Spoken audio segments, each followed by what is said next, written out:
Mesdames et messieurs, bonsoir et bienvenue dans Viva Info en version française en cette soirée du jeudi 2 avril 2026. Aujourd'hui est un jour de recueillement pour les fidèles chrétiens en ce jeudi saint. Le jeudi saint est un jour qui fait partie du Triduum pascal. C'est un jour qui commémore la Cène, le dernier repas partagé par Jésus avec ses disciples. Reportage de Anienne Martina, Radouhraman Zatouf sur les images d'Yves Janel. Aujourd'hui est un jour important pour les fidèles chrétiens, également appelé Jeudi Saint. Il est célébré le jeudi précédant le Vendredi Saint. Ce jour commémore particulièrement la Cène, le dernier repas de Jésus-Christ avec ses disciples, moment qui marque l'institution de l'Eucharistie. Durant le Triduum pascal, la liturgie de l'Église catholique est différente de l'ordinaire.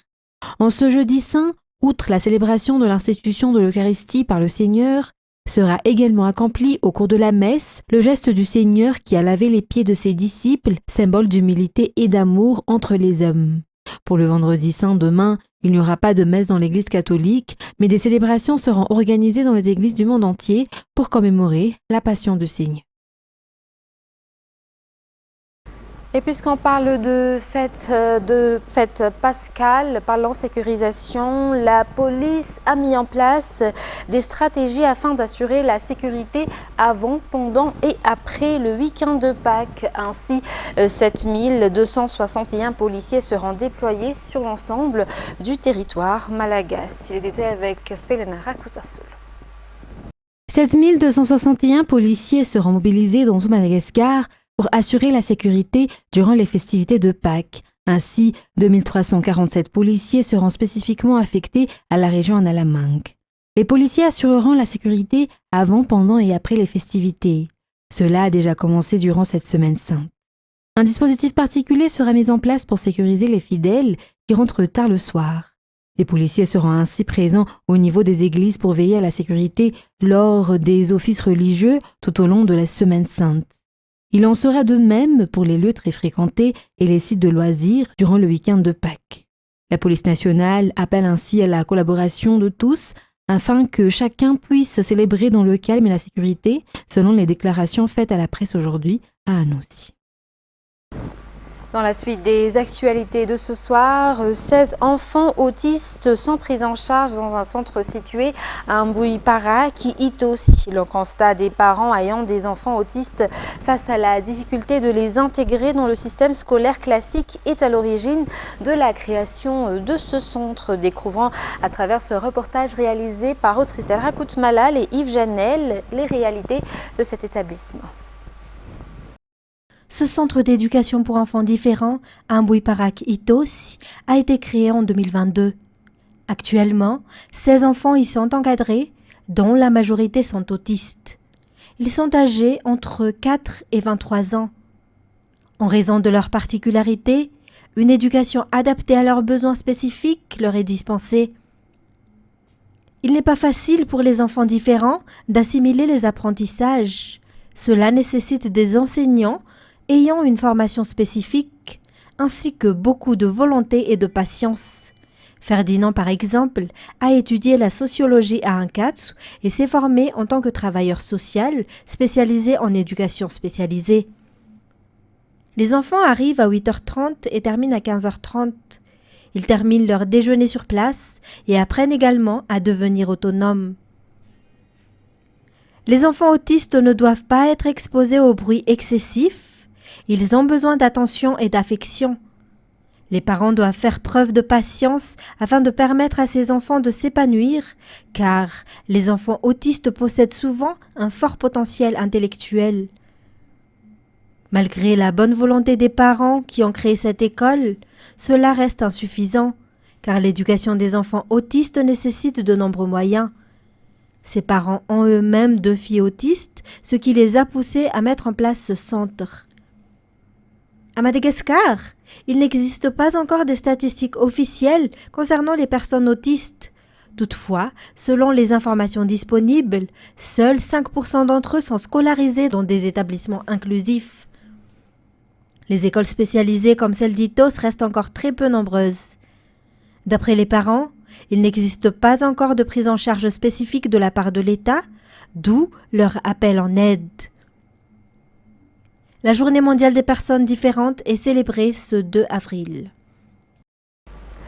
Dans les actualités de ce jour également, la rue Longeant, le stade de Malakam sera interdite à la circulation à partir du jeudi 2 avril jusqu'au mercredi 10 juin 2026 en raison de l'installation d'une grande conduite d'eau dans le cadre de la deuxième phase du projet PIA2. Les détails avec Felna Koutasoul et Zahran Jensou. La route reliant le collège SFX et Victoria Plaza à Antanmein sera partiellement coupée du 2 au 16 avril 2026. La route partant de Victoria Plaza en direction de la surveillance douanière, ex-Villa Vanille à Antanmein, sera totalement fermée du jeudi 2 avril au vendredi 10 avril 2026. La route menant vers Express Madagascar à Antanmein, en face de la Villa Pradon, sera également totalement fermée du vendredi 17 avril 2026 au vendredi 1er mai 2026. Ces coupures sont dues à l'installation d'une grande conduite d'eau dans le cadre du programme intégré d'assainissement d'Antananarivo, phase 2 ou PIA2, conformément à la décision prise lors du Conseil des ministres du 31 mars. En conséquence, plusieurs aménagements et changements ont été mis en place afin de permettre aux usagers de circuler au quotidien. Le terminus des taxis B situé au FVKFM a été déplacé devant le magasin Coulisses. La rue devant l'immeuble Santa ainsi que celle reliant le Santel Hotel à la station Jovena Antanmein ont été mises en double sens. Plusieurs lignes de taxi B ont été déviées vers Beorirk et Soaran. La commune urbaine d'Antananarivo appelle la population à respecter ces dispositions qui visent à améliorer les infrastructures urbaines. Page sociale, toutes les cultures de riz sont actuellement détruites dans la commune d'Ambatouab au district de Tolaniar. La sécheresse a durement frappé la localité selon les informations communiquées aujourd'hui par le maire.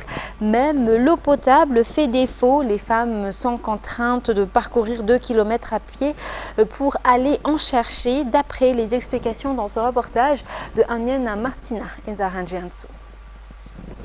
La commune d'Ambatouab, ou dans le district de Tolaniar, région Anos, a un besoin urgent d'aide actuellement, selon l'appel lancé par le maire de la localité. La sécheresse y sévit fortement en raison du manque de précipitations. Toutes les récoltes du riz sont perdues, a-t-il déclaré. La situation actuelle risque d'entraîner une famine dans cette commune. Les habitants sont de plus en plus fragilisés, selon les explications.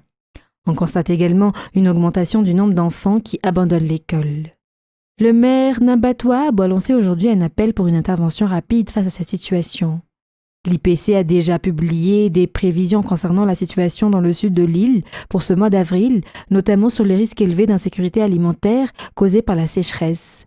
Outre Tolaniar, le district d'Ambo-Saretsim figure également parmi les zones où le taux d'insécurité alimentaire pourrait augmenter. Page culturelle, les créateurs artistiques malagasy y bénéficient cette année d'un appui particulier grâce à la bourse à la création. Il s'agit d'une initiative visant à promouvoir le secteur artistique à travers un concours de création avec un accent particulier cette année sur la protection de l'environnement selon les explications. Une subvention d'un montant de 8 millions d'ariars sera attribuée à la meilleure œuvre. Reportage signé Aniana Martina et Zahran Jensou, toujours. Les jeunes Malagas sont talentueux, mais on peut dire que les structures permettant leur développement et l'expression de leurs talents restent insuffisantes dans le pays. L'existence de ce type de soutien sous forme de concours constitue ainsi une véritable opportunité à saisir. Cette année, ce sont les créateurs artistiques qui en seront les principaux bénéficiaires, selon les explications. Des critères spécifiques encadrent le concours, notamment la réalisation d'œuvres mettant en avant la sensibilisation à la protection de l'environnement. Une aide financière de 8 millions d'ariars sera accordée aux meilleures créations artistiques selon les précisions. Il s'agit d'un financement destiné à permettre notamment aux créateurs, y compris dans le domaine musical, de développer leurs œuvres. Ce type de projet s'inscrit dans une dynamique de soutien à la culture et à la création à Madagascar, selon toujours les explications.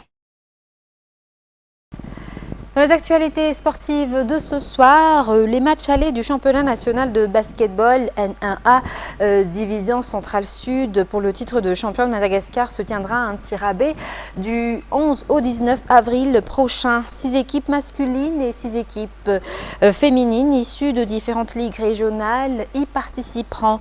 Les 4 meilleures équipes de chaque catégorie se qualifieront pour la phase finale visant à désigner le champion de la ligue régionale du Vaknakarach les 18 et 19 avril prochains. Les détails dans ce reportage de notre correspondant à Antsirabe, Jameson Rajan Armanan.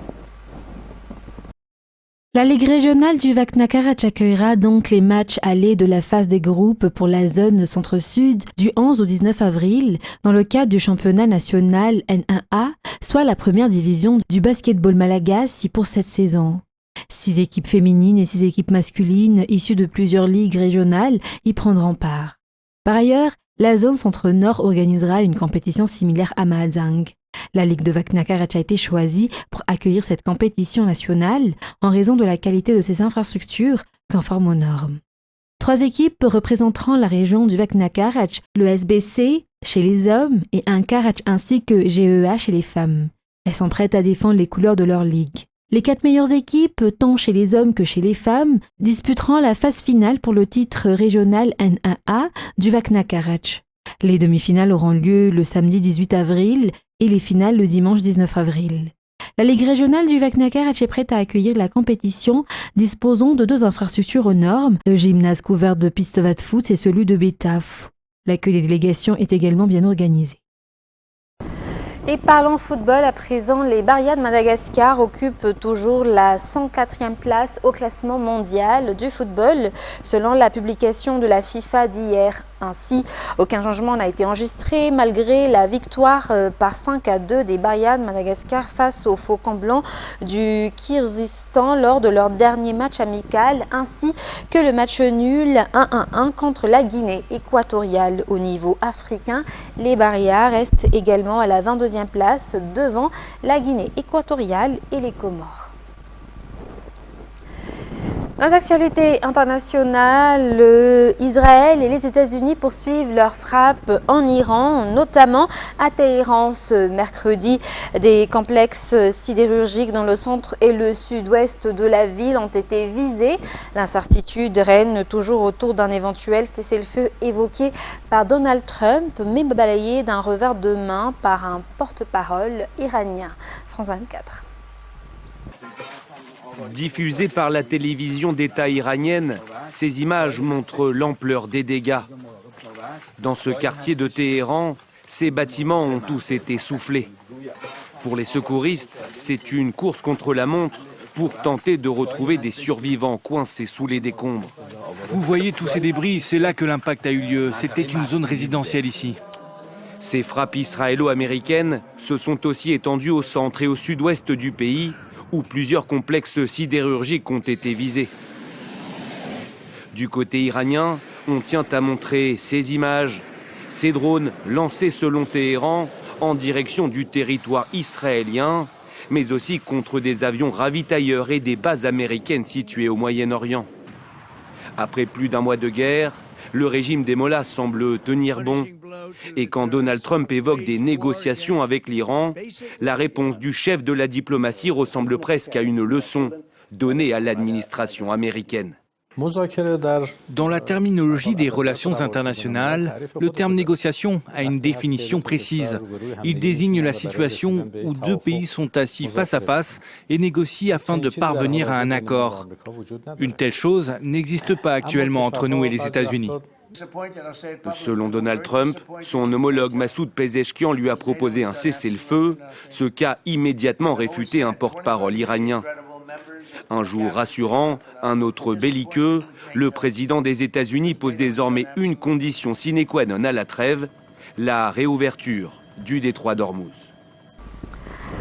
Et après plus d'un mois de conflit, Donald Trump s'est adressé aux Américains jeudi soir pour justifier sa guerre en Iran, alors que les prix du pétrole continuent de flamber. Si le président américain affirme avoir rempli ses objectifs, il n'a pas vraiment ouvert la porte à une issue au conflit, menaçant de continuer à frapper le régime iranien durant encore plusieurs semaines. Les détails avec France 24. Pour la première fois depuis un mois de guerre, Donald Trump se plie à l'exercice d'une allocution solennelle. Heure de grande écoute, ton plus sobre qu'à l'accoutumée, l'objectif est de rassurer les Américains alors que les prix du carburant flambent et que sa popularité dégringole. Au cours de ces 4 dernières semaines, nos forces armées ont remporté sur le champ de bataille des victoires rapides, décisives et écrasantes. Ce soir, la marine iranienne n'existe plus, l'armée de l'air est en ruine, les dirigeants pour la plupart, le régime terroriste qu'ils dirigeaient est désormais anéanti.